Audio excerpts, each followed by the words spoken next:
توی این ویدیو قرار راه‌های پس‌انداز کردن رو با هم مرور بکنیم.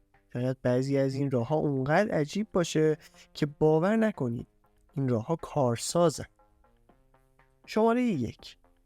فهرست بندی و بودجه بندی کنید.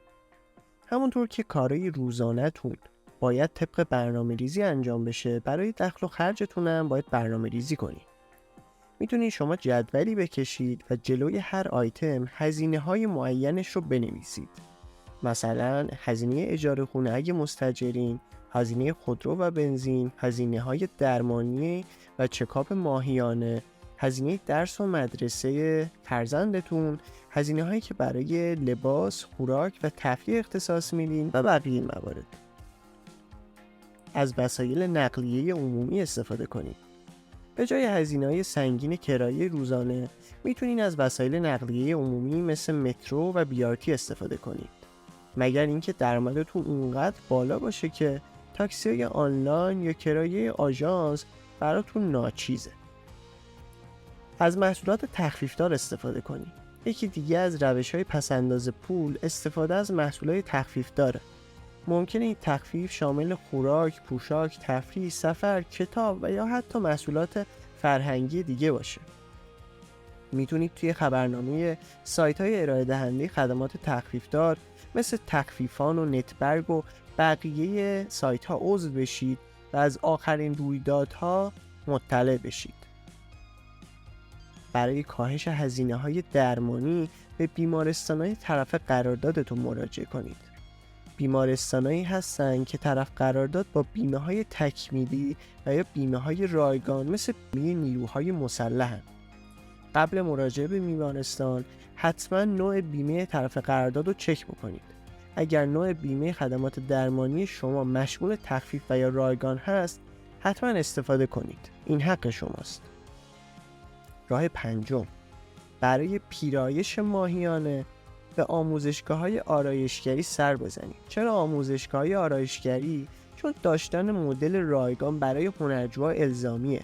هنرجوها برای تمرین آرایشگری از افراد میخوان تا مدلشون بشن و بدون دریافت پول موی اونا رو اصلاح میکنن.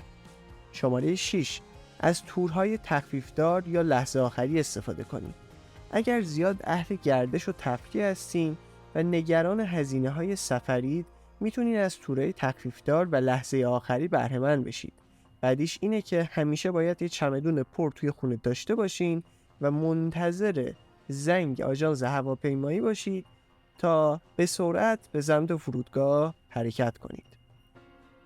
مبلغی از حسابتون رو بردارین و در کیف پول خود بگذارید و هرگز به اون دست نزنید. یکی از بهترین و قدیمی ترین روش‌های کنترل هزینه ماهیانه اینه که مبلغ معینی رو سر ماه از حسابتون بردارین و در جیبتون بذارید. با این روش دیگه حواستون به سمت کارتتون نمیره تا وسوسه بشید. هزینه‌های روزانه مثل کرایه، خورد و خوراک جزئی و یا هزینه‌های شارژ اینترنت و گوشی رو توی کیفتون بذارید. 8. اجناس ارزون قیمت در بلند مدت نخرید. حتما این جمله معروف رو شنیدین که انقدر پولدار نیستیم که جنس ارزون بخریم. یعنی اینکه اگر شما یک بار جنس گرون قیمت خریداری کنید، به دلیل کیفیت مطلوب و با دوام‌تر بودنش این جنس دیرتر کهنه یا خراب میشه و شما مجبور نیستین سالی چند بار اون جنس رو بخرید. 9. به جای خرید محصولات فرهنگی اونا رو اجاره کنید یا به امانت بگیرید. بهترین مثال عضو شدن توی کتابخونه‌های شهرتونه که به جای خرید کتاب یا محصولات فرهنگی میتونید از اجاره کردن یا امانت گرفتن اونا استفاده کنید. 10. به دنبال آموزش و یادگیری باشید. بدون هیچ اطلاعی وارد سرمایه گذاری نشید. حتما کتاب‌های با موضوع بازاریابی، فروش، تبلیغات، مذاکره، مدیریت مالی و پس‌انداز رو بخونید تا هرچه بیشتر مطالعه کنید و این مطالعه بیشتر باعث میشه که بیشتر رشد کنید و با درک و آگاهی بیشتر قدم بردارید. امیدوارم از این ویدیو لذت برده باشید.